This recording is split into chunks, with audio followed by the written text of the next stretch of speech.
So, dear all, hello. Today we have the session of TESOL-Ukraine training with the professional writers who share the ideas about how they work and what they do. And today we have a Ukrainian writer, Tetiana Starostenko, and Tetiana will be presented by TESOL-Ukraine President Olena Ilyenko, who recommended Tetiana for this session. Please, Olena. Thank you. As you understand, Tatiana's today seminar will be devoted to the concepts of intertextuality, symbolism, and dialogism in writing.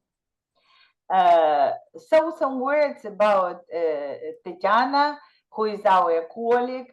Tetiana Starostenko is a candidate of Philological Sciences, associate professor at the Department of Foreign Philology and Translation of Beketov National University of Urban Economy, as well as Kharkiv associate professor of the English Philology Department of Skovoroda, Kharkiv National Pedagogical University. She is the author of multiple academic articles, single author monograph, and a collective monograph in both English language and Slavic literature. For example, she has an article, City as a Text, in the archive of George Orwell, in the collective monograph published in cooperation with Texas University, USA, as well as publications in journals of high ranks like Web of Science, Scopus and Index Copernicus. Speaking about the international experience, research programs and internships of Tetiana, we should mention her participation in the International Writing Program in Iowa, USA in 2016, Shanghai residence hosted by Shanghai's Writers Association in 2018, Tartu University, where she participated in CLIL course in Tartu, Narva, and Estonia in the year 2021 as an internship, Faculty of Philosophy, University of Novi Sad, Serbia, in 2023 as a member of the research program. She is a current member of the Union of Journalists of Ukraine. So please meet our today's speaker, Tetiana Starostenko. Thank you so much for presentation, and thank you so much for having me today. I will try to share my presentation. Okay, I can do that. So the session that I have prepared for today is Structure, Sign and Play, a map of misreading. A map of misreading. So the agenda is as follows. So we are going to start with a little introduction, then shift towards intertextuality, the origins of the term, the concepts of intertextuality as such, types and forms of intertextuality, intertextuality in the process of story interpretation, and wrap up. Okay, so my screen is visible, right? So a few words about my work. So you can see here some international experience and also some of the publications and the books. I consider myself a scientific writer. So if you look at the screen, you will see my Google Scholar page with the publications here. And so on different topics, like that, and not all of them like are here, so but the majority.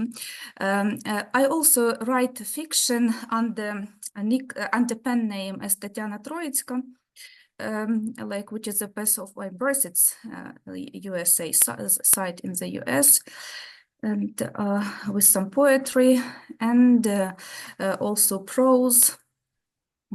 Like in 2012, I got the first prize for the novel Aquamarine для водолей.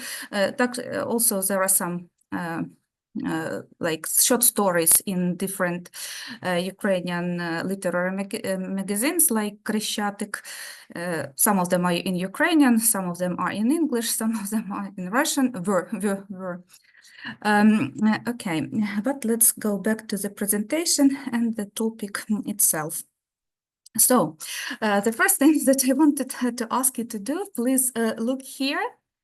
Look on the screen, and so what do you think you can see here? So let's comment. So what can you see on the screen? So it's a question to everyone. So like what ideas have you got, and so what can you see on the screen? Veronica, you're welcome. So like we discussed about it. That's why discussed it during our class. Lesson. Yes, we can see two pictures, and this is a famous pictures of people who had. One of them had her own disability. Yes, we spoke about disability people and disability term in writing. Yes, and it is the second picture, and the first one. The first one. As I remember, it is about Holocaust or something. Very well, yeah. Close to World the War, yes, something very bad situation for all world or for group of people. Yes, thank you so much for the presentation. Yes. So, yeah, basically the first. Isn't it a fragment by Pablo Picasso? I mean, the first episode. Yeah, it's a fragment by Pablo Picasso. Yeah, his Guernica. And yeah, so the first one is Frida Kahlo, and the second one is Frida Kahlo. Yeah, Frida Kahlo. So the first one is Guernica, created in 1937 by Pablo Picasso, and it was created in the as a response to the event that happened on the 26th of April, 1937. That was the bombing of Guernica. Guernica, it's a place, a town in the Basque country in northern Spain by Nazi Germany and fascist Italy. And it displays like what it displays, we will talk about it. And the second one, it's called Henry Ford Hospital and created in 1932 by Frida Kahlo. The painting is a reflection of what Frida felt when she was having a miscarriage at Henry Ford Hospital. There are 6 objects flying around her: a male fetus, which is her son, the son of her and Diego Rivera. She has launched to have the fetus is based on medieval illustration. An orchid looks like a fetus. The stomach she holds against the red ribbons, and they look like umbilical cords. The snail is a symbol of the slowness of operation. So basically what you can see, they are not just pictures, it's a text. So it's a text which is read. So you read, like in Frida's case, you read her personal story, like what happened to her in her life and her personal pain. So how she, a lone-awaited child, was lost as a result of her problems. Being young, she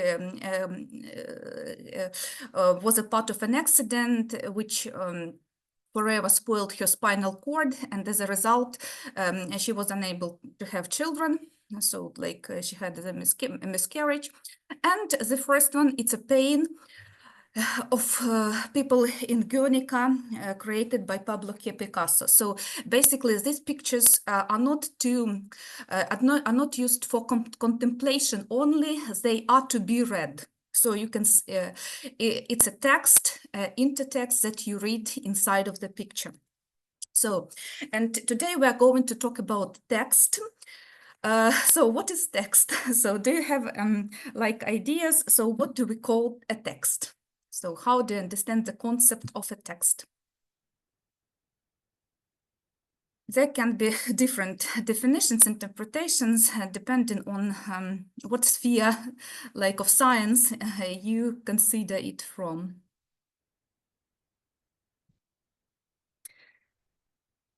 So that's a particular system of symbols which are in particular relations. The most of them are cohesion and it escaped from my mind. Yeah, so it's about linguistics, yeah? Yes, that should be a cohesive chain of symbols.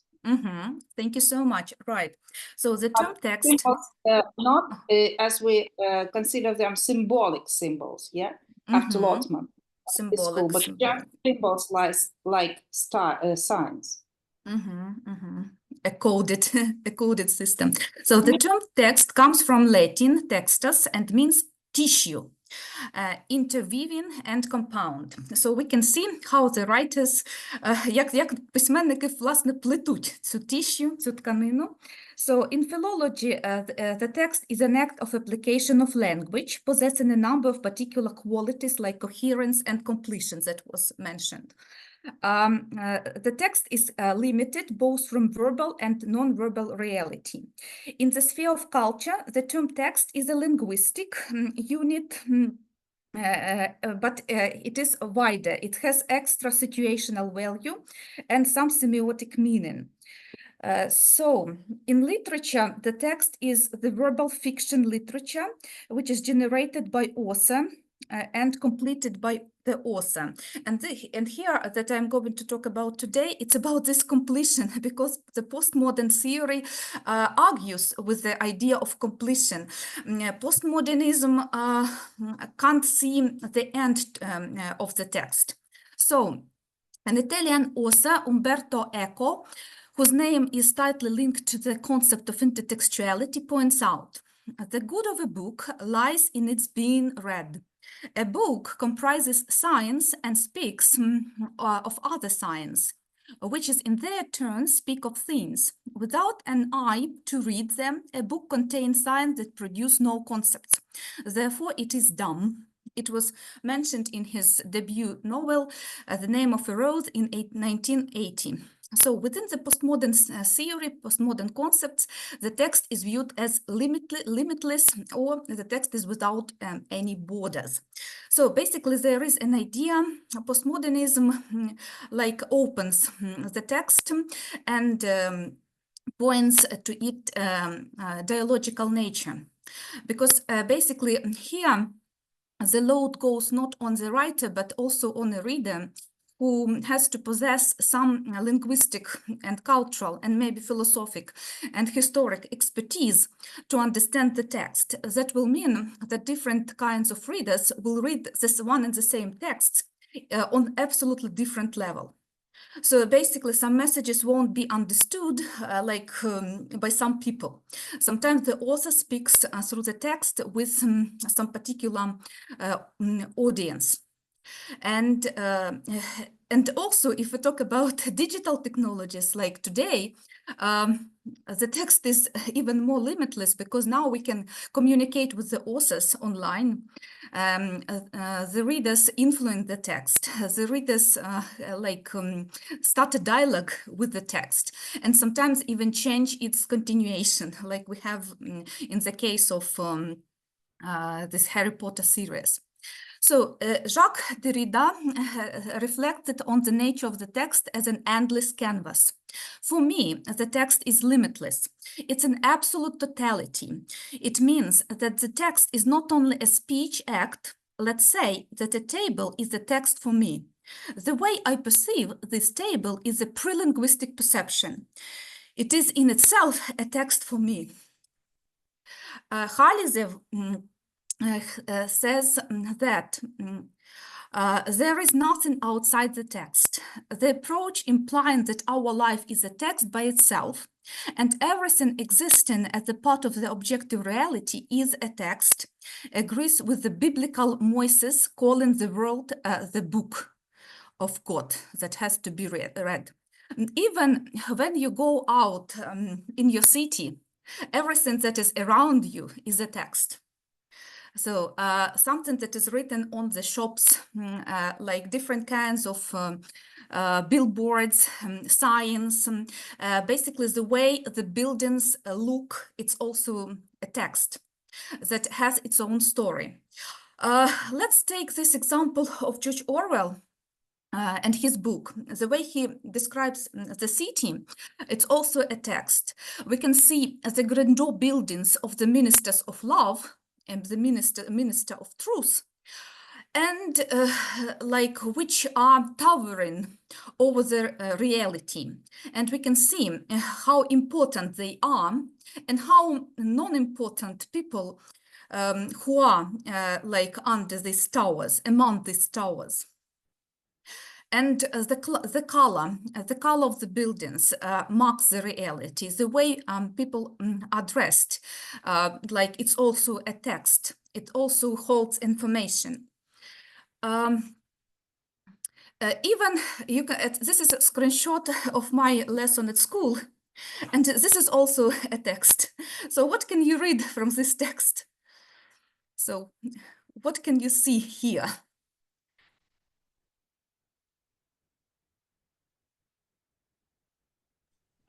Oh, we can see In theory, they are present, but unfortunately, they are not present. They are present, but they don't participate actively. Yeah. They are not interested in participation at this stage. Yes. So we can see that basically the cameras are off. So there is no connection yet because it was the first. Yes, Yulia, Pani Yulia. Okay, yeah, but some of them are somewhere between. Yeah. Their desire to be visible and to be unnoticed, yeah, probably not to be asked to answer the questions, yeah, like those who have avatars with their photos. Right. Some of them have nice, I hope, that they are not afraid of expressing their patriotic political view, yeah, political views, yeah. And one more thing, I'm very pleased that most of them have their names in the Ukrainian language, by the way, not like Russian variants of them. Thank you. So thank you so much. So as we can see that lots of things can be read. Так, Pani Tetiana. Yes, I would like to add that I can see a complex text. I would call it a creolized text because it combines different encoding systems, visual and language or linguistic, verbal systems. But when you say that the students or whatever they are, the participants of this event are absent because they are not there, and we have just captions and nicknames and whatever else. But they are also visual images. Yes, like we are used to them, and we see them every day in our classes, and that's another kind of visuality, and we have to admit it. That's digital world, and that's how we have to learn to participate in it. Thank you so much. Thank you so much for this analysis. Yeah, like I have other screenshots where they already raise their hands, and a lot of hands really. So, but yeah, so just the next thing, basically, you can see the text here, yeah, in the picture as well. But first of all, let's make a little introduction. So Roland Bass, Julia Kristeva, who basically not shaped, but maybe voiced the concept of intertextuality, and Jacques Derrida regenerated an original text conception. Bass opposed a fictional text and a work of fiction, distinguishing two kinds of literary text. The texts of classical pre-modern works possess a semiotic certainty and embody the author's position, but are characterized in an ironically alienated way. According to Bass, such a text deals with deceit and farce, as it views itself as a certain whole, having no basis for that. For Bass, life is such a text turns into nauseating mash of popular beliefs and choking blanket created out of triasms. In a contemporary text, the language speaks for itself. In such a text, there is no room for the voice of characters, or the author's voice as a holder of a specific information, which gets stepped by the scripter, who is born only in the process of writing and stops their existence when the text is created. According to Bass, a text updates the old and half-forgotten cultural languages and serves as a space of convergence of all possible quotes, which form the intertext. The base of the intertext is not somebody's personal speech, but a faceless writing of some playful nature, able to satisfy the reader. Bass sees the reader as an indolent person, not burdened with anything, who just strolls. In such a way, the text loses its endemic feature, manifested in stability and self-equality. It is thought as one of the images de novo in every act of perception, as the one belonging to the reader and created by the reader beyond the author's will. I want to show you the photo which I took in New York in 2016. It's like a kind of installation, like in the museum. And here you can see how basically the old concepts work with the new concepts. And like the antique statue comes into action with our reality of over consumerism. And basically we can see this like allusion to maybe secondhand, and also to over-consumerism when we buy too many things and then get rid of them. And we can see this statue. So such like the usage of contemporary elements and like the old ones. Thus, the archaeology of the text in the 20th century presupposes literary communication, a polyphony of intertextual, cultural, colonial, and post-colonial connections. A literary artist largely predetermines the specificity of their work, which is often characterized by high reminiscent richness as the integral property of their work. Without an intertextual reading of the works of many authors of the new generation, a full perception of their artistic world is impossible. Since the 20th century, philological science has been largely focused on studying the continuity of certain artistic elements in the process of literary evolution. I want all of you to look at the quote by George Orwell, taken from his book 1984. And this is considered to be this quote is considered to be one of the best first lines in the history of literature. And it is deeply intertextual. So it was a bright, cold day in April, and the clocks were striking 13. So what intertextual elements can you see here? what intertextual elements can you see here? So you can take your time, like a minute, and to share what ideas pop up.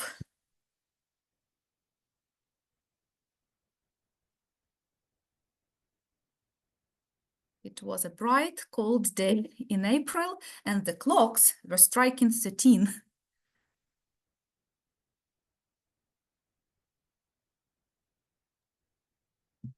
Maybe it's a mixture of different cultures, because, for example, in our culture, there is 13. Yes, yes. And in other cultures, it is 1 p.m. Oh, I'm so grateful that you have mentioned that. So yes, let's take like this 13. So first of all, clocks can't strike 13. Yes, they can strike only 12, yeah, or 1.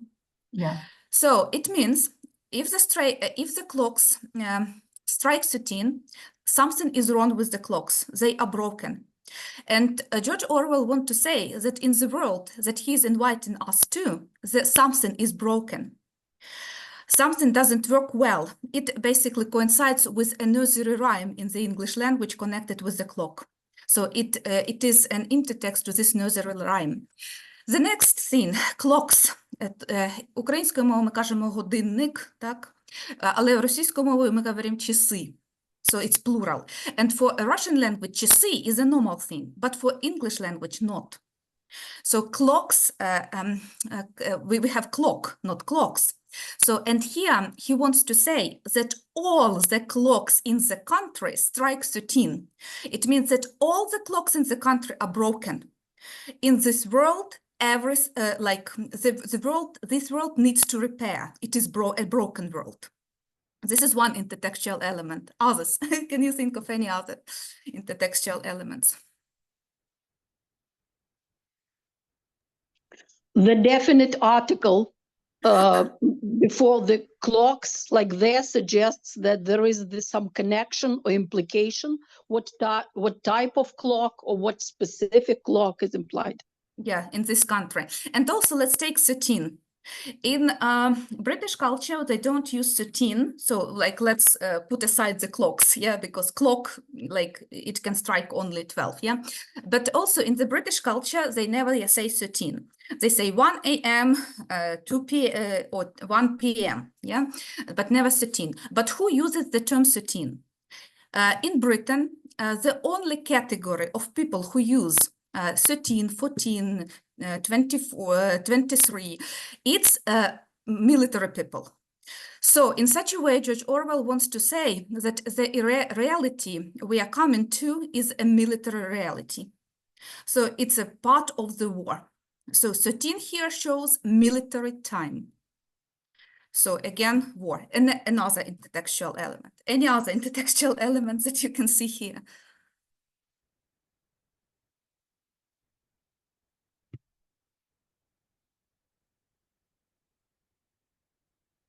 I want to make a hint. It's April. It's April.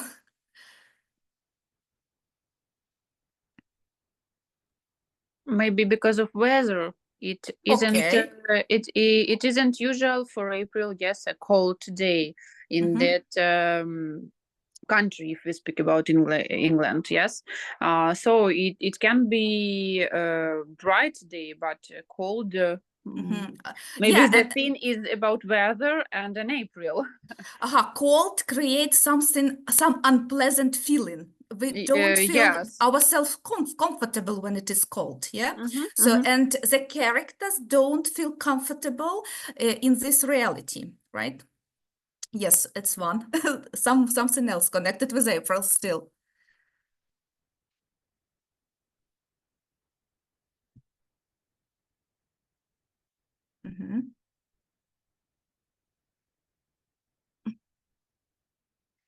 April, it's a beginning, yeah? It's basically that month of spring when everything starts to be in like green, yeah? So there is a hope for revival. So basically, the author gives a hint that probably there is a hope for some changes for this reality, because this is spring. This is the most comfortable month in Britain. And another intertextual element here connected with April, it's because this is this word April, it alludes us to Geoffrey Chaucer and his Canterbury Tales, because Canterbury Tales start in April. The characters of the Canterbury Tales, they start their journey in April. And Geoffrey Chaucer is an important figure because he is a representative of the total Englishness. He is the father of the English literature. And basically, due to him, so thanks to him, like the writer started writing in English after several centuries of the French language dominance, after the Norman conquest. I just want to remind that after the Norman conquest, there existed 3 languages. It's a period of 3 languages. Like French, Norman French, is the language of nobility, and the language of the crown, the language of the aristocrats, and everything, all the documents and literature, they were written in French. That's why we have romances, because like the novels were written in Roman language. Yeah, I mean French, Norman French. The next like language that existed, it was Latin language. It was used by church, and basically the English language was used only by people who couldn't read or write. They were just poor people, and as a result, like the writers were not writing in English. They were writing either in Latin or in French. That's it. Chaucer was the first one who, after many centuries, starts writing in English. So he's the father of English literature. And here, again, comes an intertextual element, because basically Chaucer is the person who began everything. And basically, in this reality, everything can stop as well. It can stop its existence. So that this English spirit can be lost in such a country, in such a totalitarian reality of Orwellian world, with particular problems of this society, with the language shortages. So this literature can be lost. So basically there is this one intertextual element. So you can see how Orwell plays only in one line with how many senses. So this is intertext, text inside of the text. Let's go on. Let's go further. So the genesis of intertextuality is tightly linked to the studies by Bakhtin and his idea of dialogical nature of the text. Bakhtin states, the dialogical nature of the world is a phenomenon endemic to every world. Bakhtin's method was largely based on Socratic dialogue, as well as borrowed from the mimesis or imitation theory shaped by Plato within the ethical and political context and Aristotle's ideas in relations to aesthetics. Plato interpreted any poetic text as a hereditary, mimicking the prior creative forms, which led to producing a direct copy. Aristotle interprets dramatic text as a condensed entity of the previous known text containing social codes, mythological traditions, and cultural knowledge in their trimmed form. Cicero and Quintilian explained imitation and the completion of an act of interpretation. Thus, polyphony and dialogism, shaped in the works by Bakhtin and Kristeva, dwell on the antique perception of the composition and as sought out of multiple pretexts. So, this intertextuality can be understood differently in different epochs. Middle Ages, extensively borrowing from Bible, with its multi-level symbolic nature, continued the Hellenic of expanding the meaning of the actual text.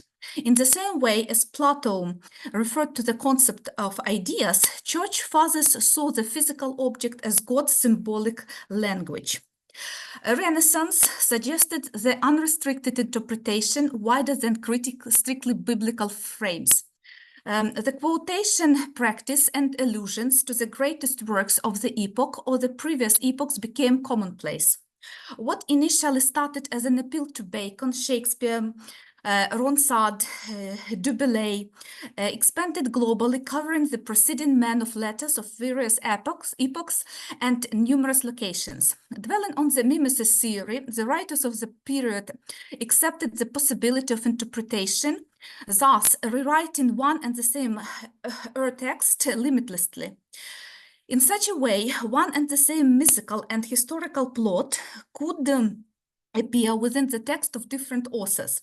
The writer's independence is maintained through the imitation of the model.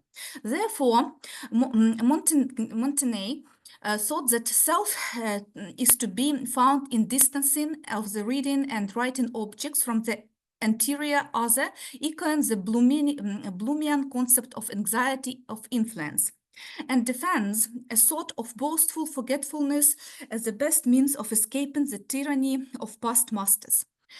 And from the mid-18th century onwards, writers began to intensify their efforts to distance themselves from the works of previous authors and assert their own creative space.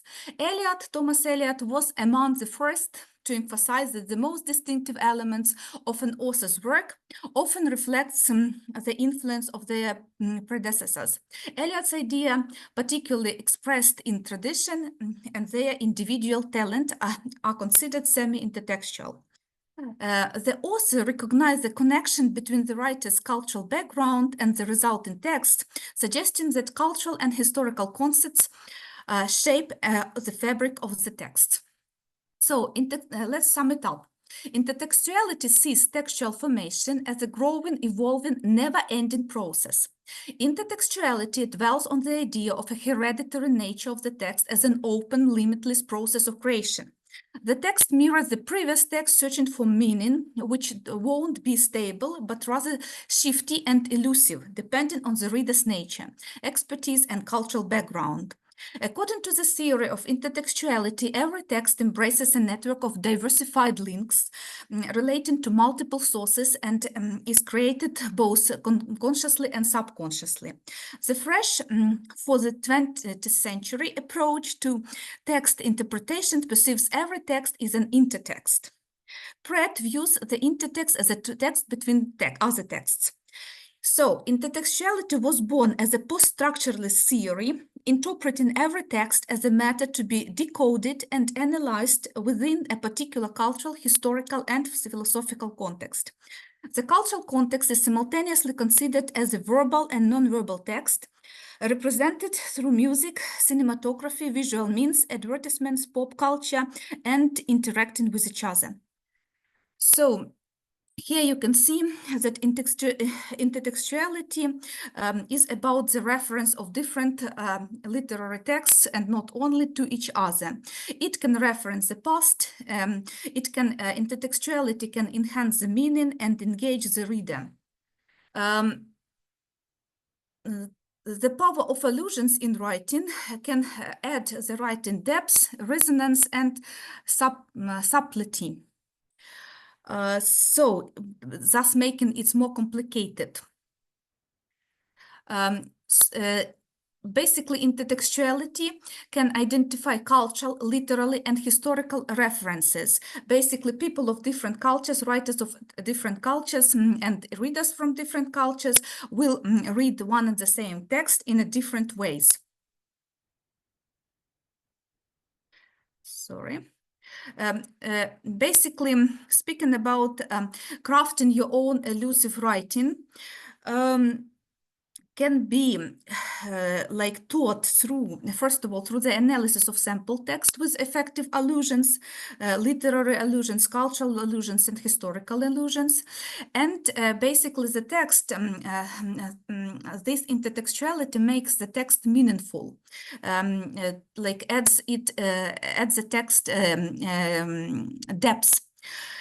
So basically, we can, when prepare and write in such a text, we can identify relevant references, compile a list of allusions, and align with our writing themes and tone. We can integrate, what is important here, to integrate these allusions seamlessly, тобто без швів, like we can see in the text of George Orwell. Weave the allusions into the text, ensuring they enhance the narrative without disrupting it. So there shouldn't be a disruption. Refine and polish. You can review your work to ensure the allusions are clear, impactful, and contribute to the overall quality of your work. So basically, now I wanted to try to suggest you to identify allusions in the text that I will show on my screen. Okay, and first of all, let's read this text. I think we will read only some part, only this part maybe that we can see on the screen. And who wants to read it? Who wants to read it? This text is a part of a story by Galit Dehan Karlibach, and which is called Linba. Linba is a meta-thesis of Berlin. Maybe somebody wants to read it.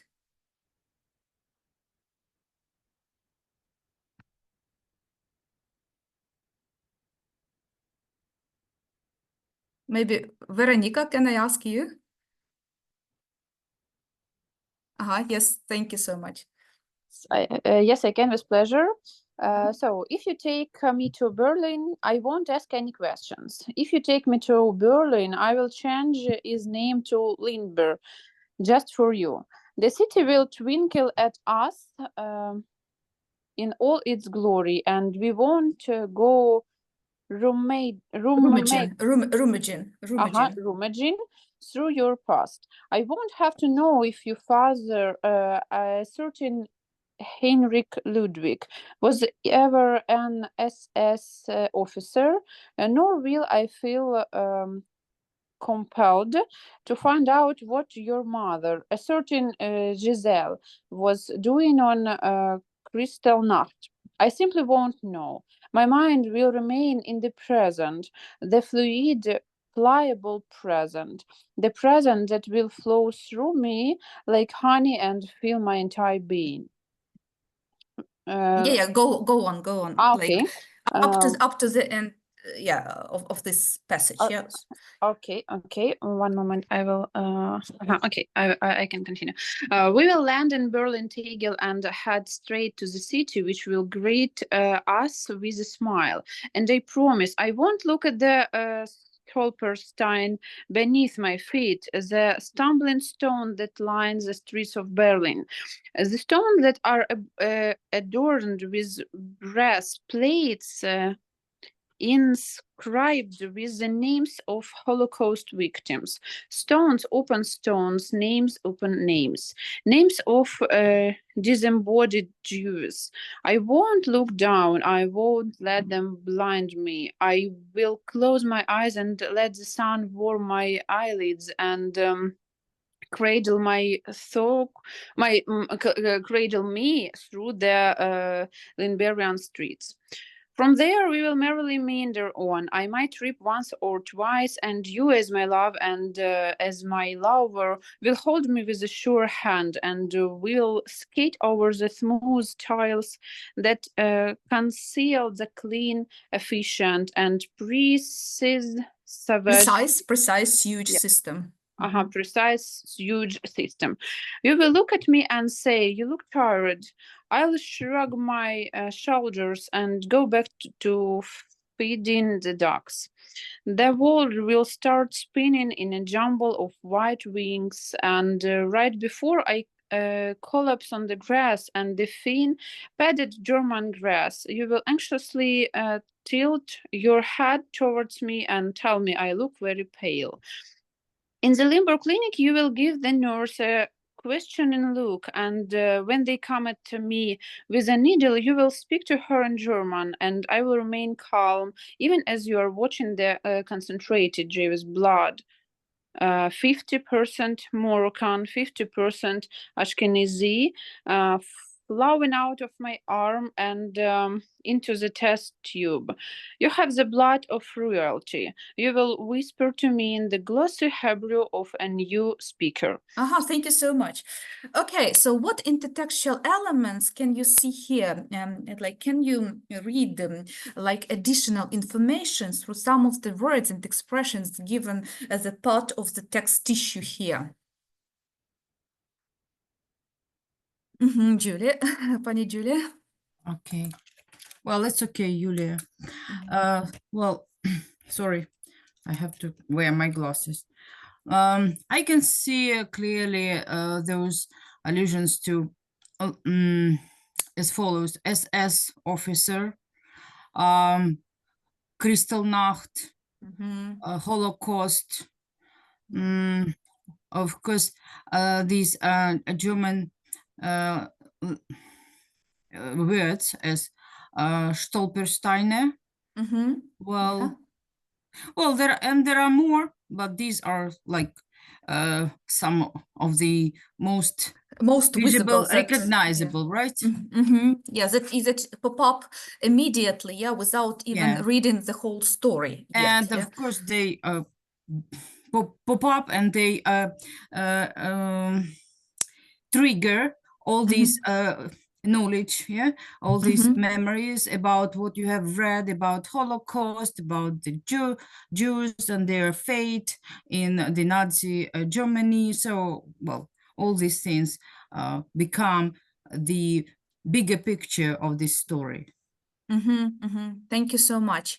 Yes, because again, the Stoppelstein, they show the names of people who suffered. Yeah, so it's basically they hide a terrible history behind them.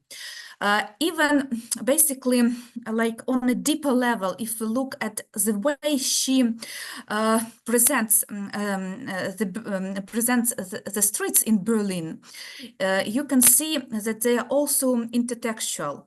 Let's have a look. We will skate over the smooth tiles and conceal the clean, efficient, and precise sewage system. Clean, efficient, and precise sewage system, like the soldiers of the SS, efficient and precise, as they were during the war. Sewage system, a hidden part of the city.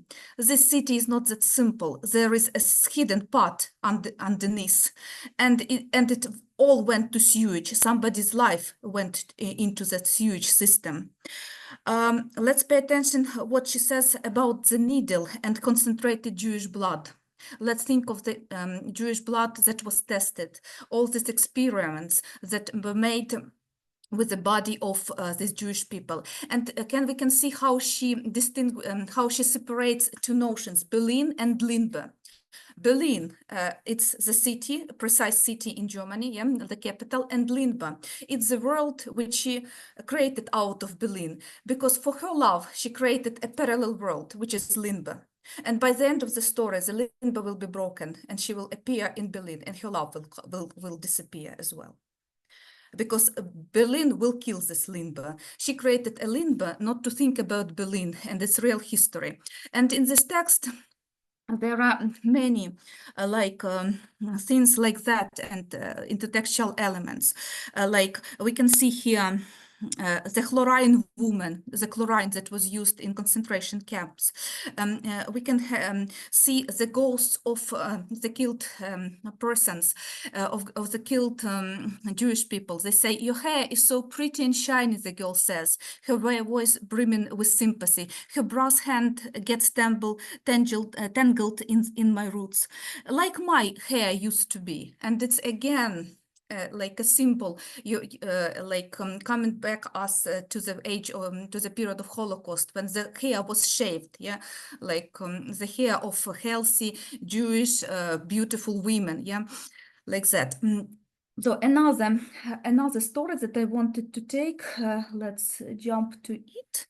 Of a more modern, basically they're all contemporary writers. Okay, let's read this this part. Who wants to read it?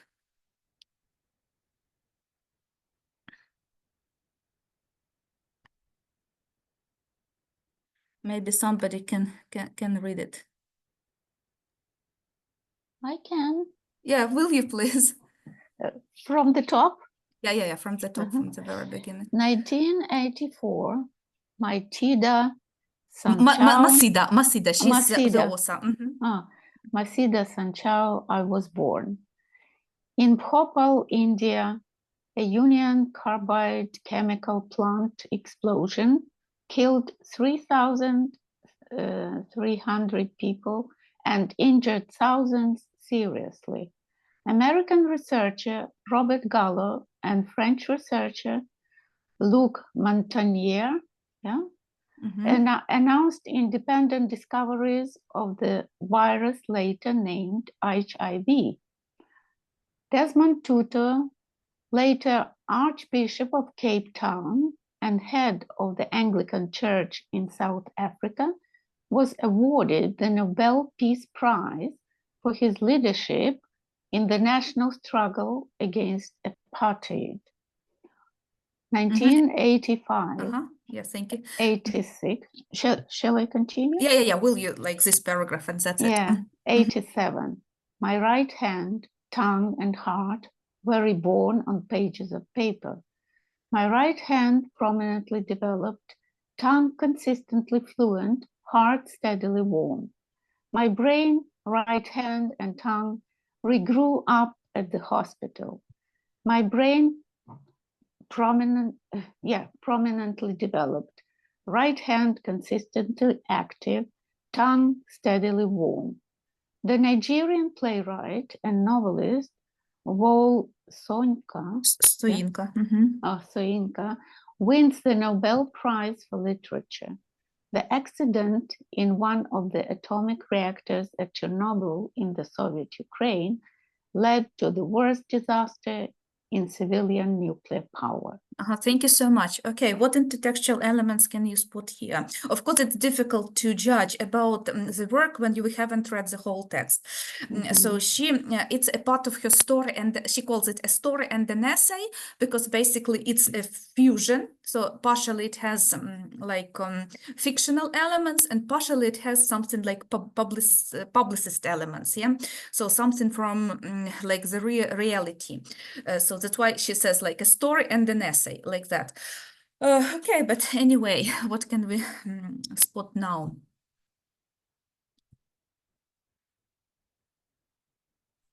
No, first of all, it's the form, the shape that is written, I'm sorry. So like annals, right? According to years, lітопис in Ukrainian. Right. Тобто йде алюзія до літописів. Правильно? Так, тобто це літописання. Далі, значить, щоб розуміти далі, треба, звісно, знати інформацію, biographical information. So when she says, she starts her text like my hand was born, my eye was born, my hair was born. Yeah, it's about how she appeared in this world, and then she speaks about development. My right hand, my tongue, my heart reborn on the pages of paper. Why they were reborn? Because she developed herself as a writer. So she is a new entity. She is a social leader. She was, by the way, imprisoned in her own country for many years.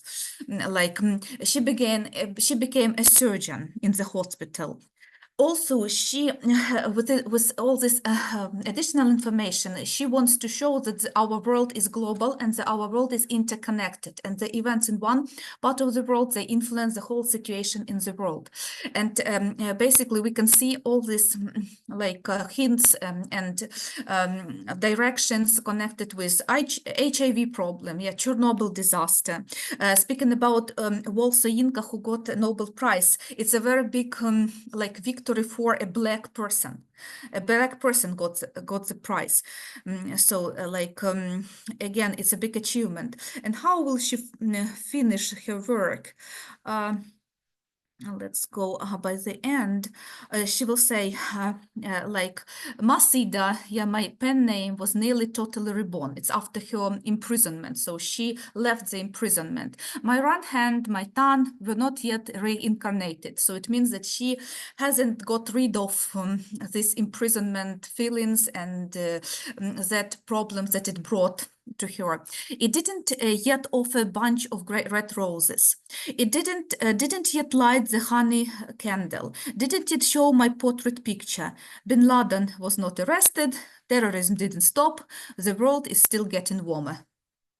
So getting warmer after the Cold War. Yeah, but actually this getting warmer shows that she's not that sure. Will it? It's still getting warmer. It needs to get warm, but will it? Like that. Okay, and one more, the last text that I wanted to present. Okay, it's by Christy Brown. He is, oh, sorry, jumped back somehow. Christy Brown, who basically is an Irish writer who was compared, whose works were compared with the works by, oh my God, the author of Ulysses, James Joyce. What can I say? That it's a person who is disabled, and he writes using, he used to write using his basically left hand, or left leg, his right leg, and so because it's the only part of the body that worked. And basically, you can see that the poem is that the name of the cycle this poem belongs to. It's also like intertextual. He says of snails and skylarks. So he wants to show that he is a snail. He crawls in this world. So he's a part. His fate is to be at the bottom. His fate is to be a snail. And skylarks is people who can walk. Skylarks are people who can, live a normal life without their problems. And not only, this intertextual title can be discussed, we could continue a discussion, because who are the skylarks? Okay, so, but first of all, let's read the poem. Who will read the text, please?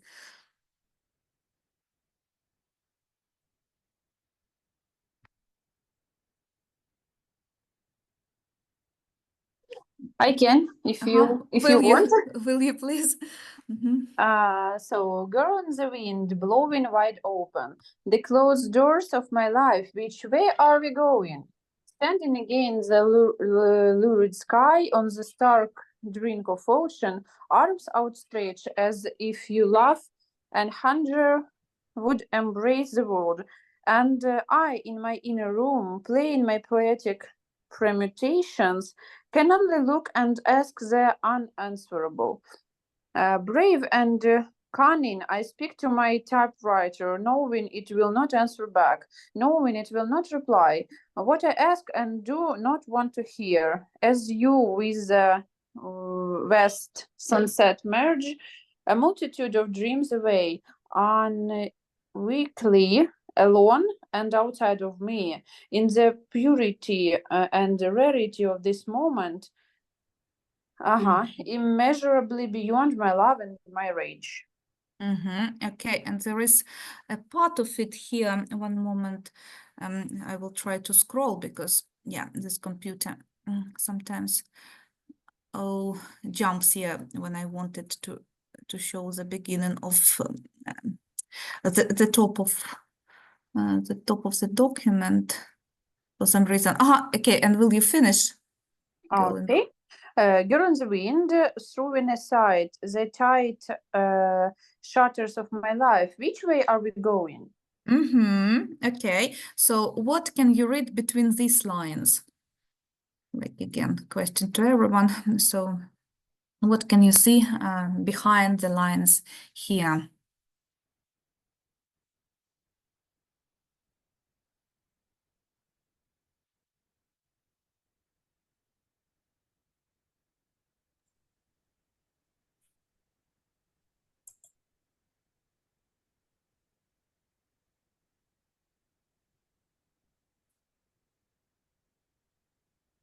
maybe this person is alone, and there is no one in his company, and a person who can support him and share maybe his world, because he says, and I in my inner room, it means that he himself is there. And my inner room, maybe inside of myself, yeah. So like about his spiritual world, yeah. Yeah.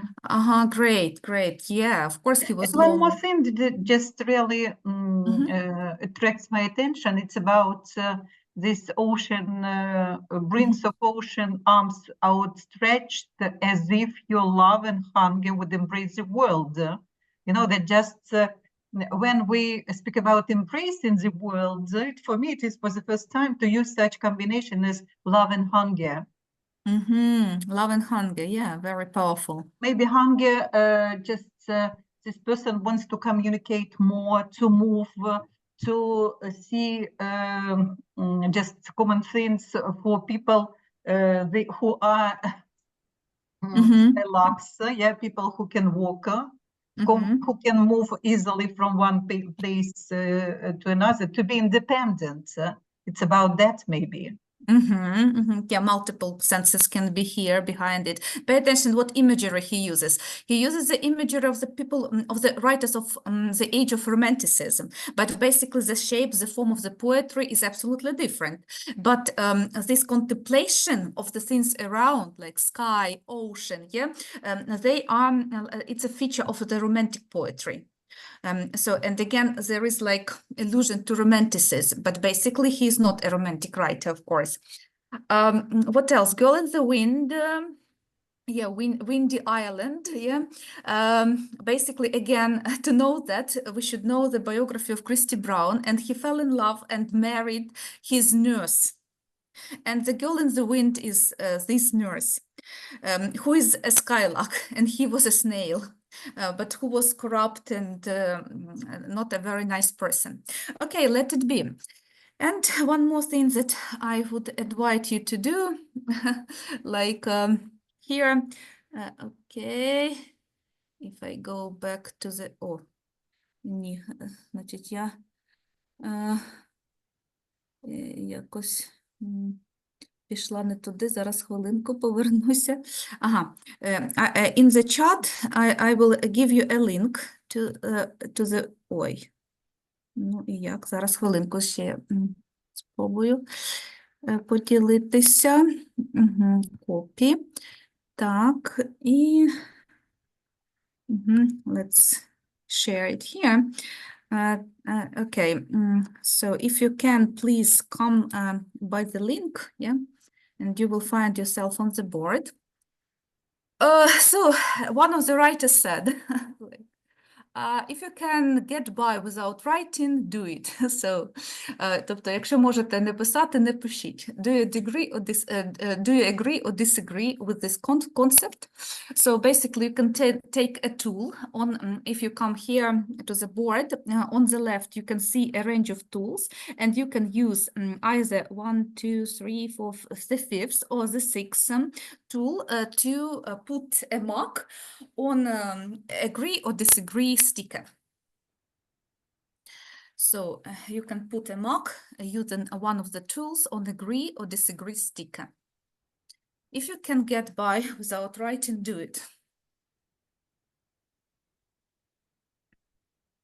So please take one of the tools on the left. It's the fifth or the sixth one, and put a sign. A sign, on the sticker, on one of the stickers. Thank you.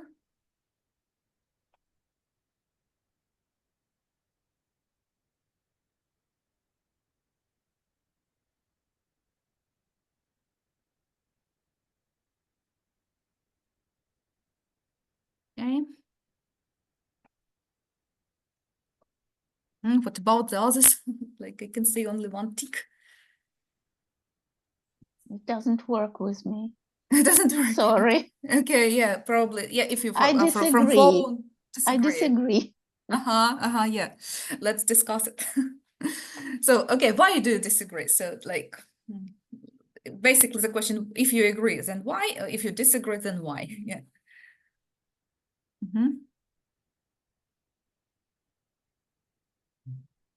So what makes you disagree and what makes you agree?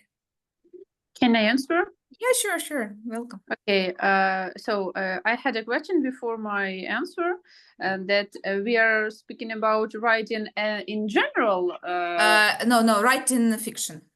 Fiction, writing poetry, and prose. fiction. Yeah. Not academic writing. Yeah, not academic. Okay. So then maybe maybe so then I agree with this sentence quote yes, with this quote, but I think it depends on your do you want to do it or not. So if you want, how strong your desire yes, is. you have to try. You have to try. Why not? If you want, because many people, are afraid of doing something that in which they are really good. Yeah, not very good. Yes, and I can say it about me. So that's why if you want to do, you have to try. Yeah, basically there can be different opinions. Yeah, so like if you can get by without writing, do it. So it means that like if writing is not something necessary for you, so the real writer is the person who can't survive without writing. This person needs writing, needs communication. Yeah, and if you are not this category, so the author suggests not to do it. Yeah, not doing it. But basically, if we talk about because we're talking about teaching writing, yeah, of course, like everything has to be developed. If you want to understand music, you should study music to be like to get this general education. If you want to understand art, you at least need to know some basics of the art, and to be able to judge, to talk about fiction literature, you probably need to dig into it to some extent, and of course with some stamina, and maybe some talented writer. We always say nature and nurture. Yeah, only talent is not enough. Yeah, and we need nurture. We need to teach how to write, to teach how not to write. Even if we talk about this illusion, metaphors, and so on, we should to teach a person not to use the straight metaphor, straight illusion, something that has already been used. We should teach how to look at the fresh things, how to make your writing fresh. And basically, like in my session, I pay attention to the intertextuality, because how to make writing deep. Because probably we've got lots of literature nowadays which is not deep, and which is also a reflection of the epoch, but there is a question how long it can last.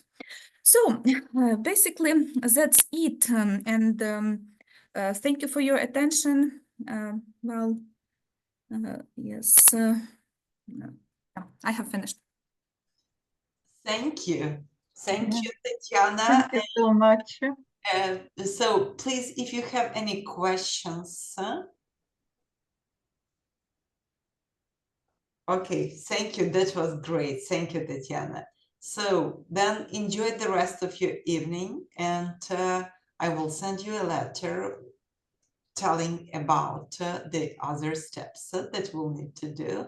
And Tetiana, thank you again, and everyone, thank you for being here. And thank you for participation, for the response, feedback. Yeah.